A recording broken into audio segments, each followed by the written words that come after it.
So we're jumping back into Alan Bates's testimony to the Post Office Horizon IT inquiry, and he details what sounds like quite a nice, lovely post office that him and his wife had big plans for. And there's some mysteries relating to the Subpostmasters contract where he didn't receive the Subpostmasters contract, and the post office tried to say, well, that he tried to disagree with that statement, and when they took the litigation to court in 2019. However, the judge in that case, Mr Justice Fraser, did actually decide that as a credible witness, what he was saying in regards to not receiving it was true. Let's jump into the inquiry. Talking of which, you ran a post office in North Wales. I did. What was the name of the post office, and in which town was it? It's Craigerdon Post Office in Llandudno. Just say that again. Craigerdon Post Office in Llandudno. Yeah, I'm glad I don't have to say that. Don't ask me to repeat that. And what kind of post office? Like me teasing him about those names. I see, okay. What kind of post office was it? It was, well, it was a three-position counter in that it was, when we first bought the property, it was very much at the back of the property in there and was a bit run down. And it also had another side, a retail side to the business, which was a whole variety of things.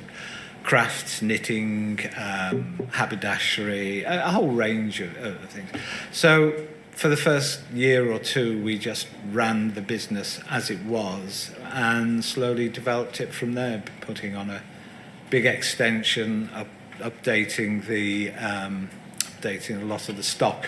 But more importantly, we actually saw it as a big potential to grow the post office business. We brought it right to the front of the building, and with a large queuing area for people. Unfortunately, it seems what post offices need. And so we invested quite heavily in developing the post office, and that was at the time Horizon came in.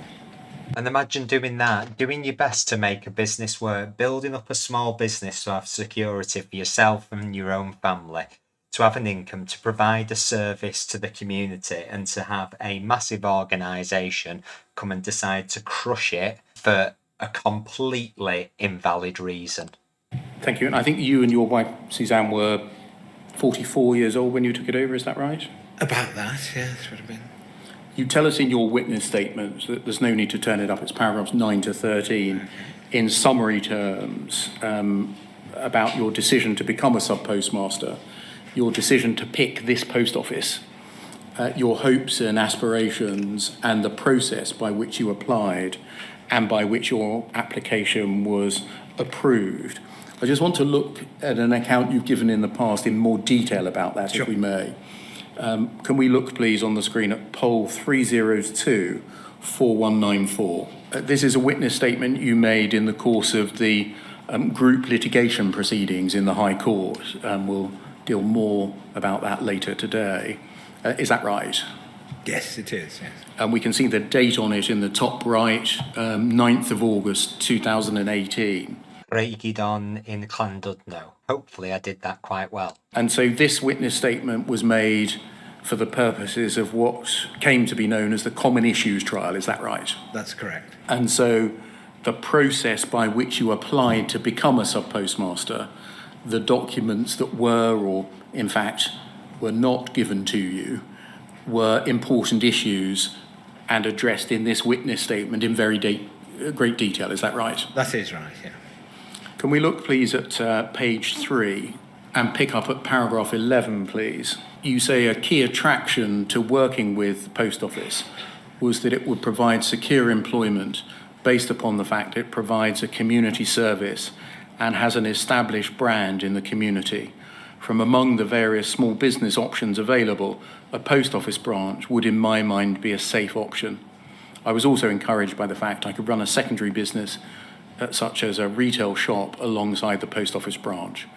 That sets out in summary your reasons for picking post office as a future enterprise with your wife. Is that right? That's correct. So big plans there. You know, seems like they knew what they wanted to do, set up something to have some security for themselves, and what was it? You know, turned out not to be the case. because of a horrendous mistake relating to a computer system. It's absolutely shocking, compounded then by the human failure, which I think is even worse than the fact that Horizon seemed to be completely unfit for purpose. I did just notice there in paragraph 10 it says August 1996 I left Eureka. I'm pretty sure that was a museum that I remember going to.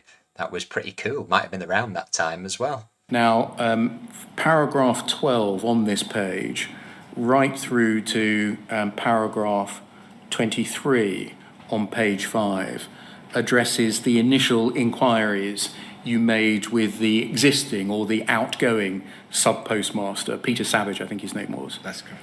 And the planned visits that you made, and indeed some unannounced visits that you made to the post office in question as part of your due diligence, is that right? That's correct.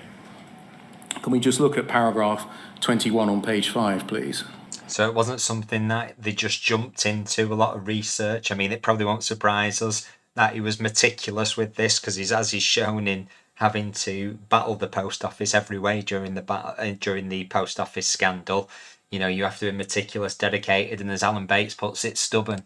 You say that you do remember that during one of my visits to the branch, Mr. Savage explained that he had a practice of keeping unders and overs in a tin in the safe as a system to deal with any odd shorts or overs. I remember this because I thought it to be rather casual and unusual for a business. Nevertheless, I was not particularly concerned and considered it to be a matter for Mr. Savage and his staff, and I didn't understand it to involve large figures or to be problematic. Is that? And I can see where he's coming from there, because, you know, as anybody who runs a business will tell you, it's important to know literally where every penny is at every point to be accounted for. Right. That is right, and it was very odd and very strange, I thought, for a cash-based system where you didn't actually record anywhere the amounts, and you didn't provide post office with returns of the position each week in there as well. But, you know, that seemed to be the way it operated. But these were small sums of money, is that? They were small sums of money, yeah. From paragraph 24, if we scroll down, please, right through to paragraph 33 at the bottom of page 7, you deal with the agreement to purchase the post office.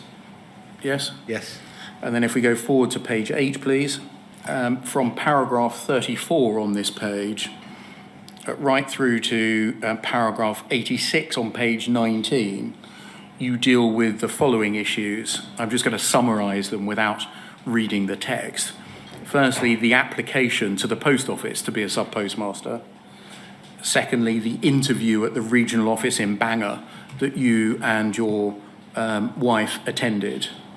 Thirdly, the confirmation that your application had been successful and the material that you were then given. Yes? Yeah. And if we just go forward to page 15, please, and look at paragraph 62, you say, at no stage during the process of my application, appointment and branch opening was I ever sent a copy of the Subpostmaster Contract. I first obtained a copy of the Subpostmaster Contract much later in circumstances I explain below.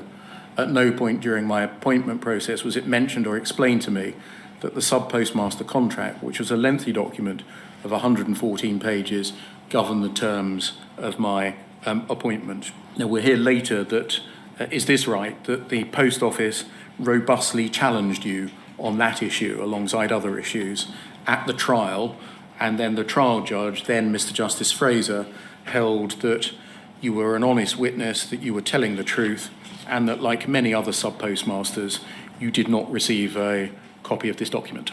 That's correct. And this is probably surprisingly more common than you'd think these days. There's many people, private and public sector, who start jobs and aren't given a written contract. I think it's supposed to be provided, I may be wrong on this, but within so many weeks, I want to say 12 weeks of appointment to a post. But in many cases it's not, and I'm sure people will let us know their experience in the comments below. You address later in this section of your witness statement your initial classroom training, and then lastly, the transfer of the branch to you and the opening of it. Correct? Correct, yes.